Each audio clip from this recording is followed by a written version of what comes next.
Olá pessoal, tudo bem com vocês? Aqui é o Vitor Sales, da Ito Sales Contábil, e hoje eu vou falar com vocês sobre CNPJ para engenheiros. Esse é um assunto recorrente também, um assunto que as pessoas perguntam bastante, mas o que a gente vai deixar, vamos direto ao assunto, né, sem enrolação. O CNPJ para engenheiro, ele tem algumas características específicas que aí vai depender muito do tipo do negócio, né? Porque assim, a engenharia como um todo tem diversos tipos de serviços. Você pode trabalhar com projetos de engenharia, você pode trabalhar com consultoria em engenharia de projetos. Então depende muito daquilo que você vai trabalhar como engenheiro. Agora uma coisa é fato.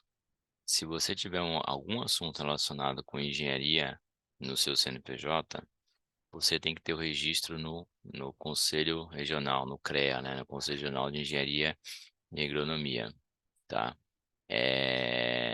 E aí não é só a empresa que tem que estar registrada lá. Quem tem que estar registrado lá também é a pessoa física, o engenheiro responsável. Porque, pessoal, no contrato social da abertura da empresa, é, uma das coisas que tem que ter, além de ter capital social, nome da empresa, nome de fantasias, endereço, atividades, mas uma das coisas que tem que estar lá é responsável legal, responsável técnico pela empresa. E aí, pode ser o engenheiro, que é o engenheiro que abriu a empresa, e pode ser um outro engenheiro que vocês venham a contratar para que ele seja o responsável técnico. Não necessariamente precisa ser o próprio dono da empresa. Tem alguns conselhos regionais que às vezes obrigam que seja alguém da área. Se eu não me engano, agora acho que o Conselho Regional de OAB, né, dos advogados, se não me engano, na substituição você só pode substituir por algum profissional que seja advogado. Aliás, a substituição técnica é sempre por algum profissional da mesma área. Então, se é engenharia, engenharia, se é advocacia, advocacia, se é contabilidade, é contabilidade. Agora, o dono da empresa, que é o responsável pela empresa, que abriu a empresa, esse tudo bem, pode ser de outras áreas. Eu vou, a título de exemplo, o Conselho Regional de Contabilidade, eu posso substituir o sócio, porém o outro sócio da empresa tem que ser alguém que tenha algum registro em de algum conselho de classe, entendeu? Mas o responsável técnico tem que ser um contador. A mesma coisa para a engenharia. Então, assim, esse é o ponto principal. Vai abrir uma empresa de engenharia ou de serviço de engenharia, vai ter que ter um responsável técnico. Assim como a obra tem que ter o responsável técnico para essa obra também. Então, a razão é a mesma. Se você tem uma obra, você tem que ter o responsável técnico por ela. Se você tem sua empresa, você tem que ter o responsável técnico por empresa. Até porque, se parar para pensar, na hora que acontece o problema vai cair nas costas de quem? Do responsável legal e do responsável técnico. Tudo bem, pessoal? Então é isso, engenheiros. Se vocês querem abrir empresa, é possível abrir. Aí a gente faz o registro da empresa na Receita Federal, no Estado, dependendo da atividade também na prefeitura, claro. Prefeitura, Estado e Receita sempre. E aí tem que dar atenção a outros aspectos, a localização. Se é uma obra, aí tem que ser o endereço da obra. Se é uma consultoria, pode até ser o seu endereço residencial, não tem problema. Se é um escritório, aí tem que ter. Mas o importante nessa questão de endereço, sempre, de onde for, é necessário que tenha o IPTU do local. E no caso de ter espaço físico, olhar também a questão do bombeiro, que vocês engenheiros sabem muito bem. E se tem alguma lei de zoneamento aí que vai impactar antes de vocês pensarem em fazer o aluguel da sala, tá bom? Ou do local, enfim, aí depende muito. É difícil ficar falando aqui, porque depende muito de onde é que vai ser essa empresa. Se ela for no escritório, é uma coisa. Se ela for uma obra e essa obra tem um tempo limitado, é outra coisa. Se for a construção de um edifício, poderia pensar em uma abertura de um SP, uma sociedade de participação específica. Ela tem início, meio e fim. Mas sempre em todos esses aspectos, principalmente na área de engenharia, tem que estar atento a bombeiro, tem que estar atento a Sabesp, por questão de onde é que você colocadas a água e tudo mais. Agora, se você vai fazer um serviço mais técnico, de uma consultoria, de um projeto, enfim, aí é mais simples, mesmo assim, sempre vai ter a necessidade de ter um IPTU local, vai ter necessidade de alguns aspectos mais voltados aí para a parte administrativa do seu negócio. Se você quiser também abrir dentro da sua casa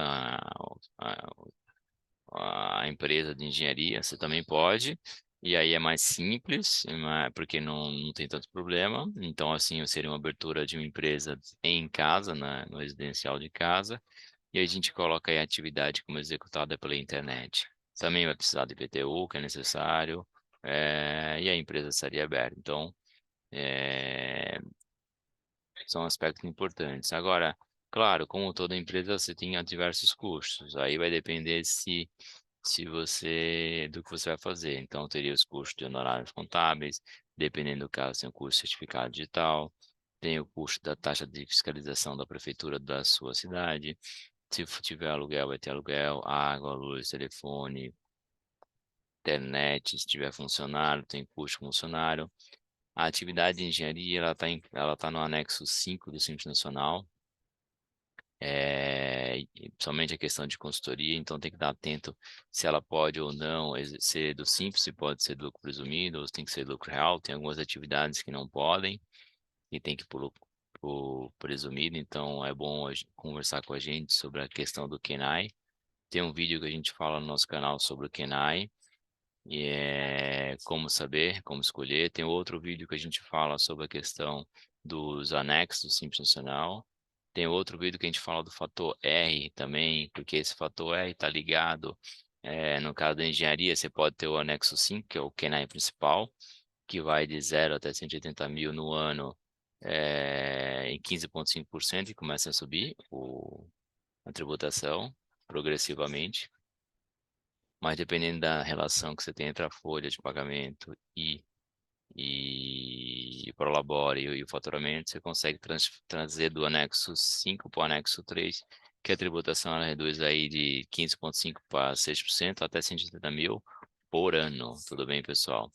Então, acho que é importante também conversar com a gente aí sobre a questão tributária, como alocar melhor dessa forma para você reduzir a questão dos impostos. Se tiver funcionários, tem que ficar atento também à questão do pagamento dos impostos de funcionários. Então, a gente tem uma série de detalhes que são importantes também nessa empresa de engenharia. E aí, os outros custos normais do dia a dia.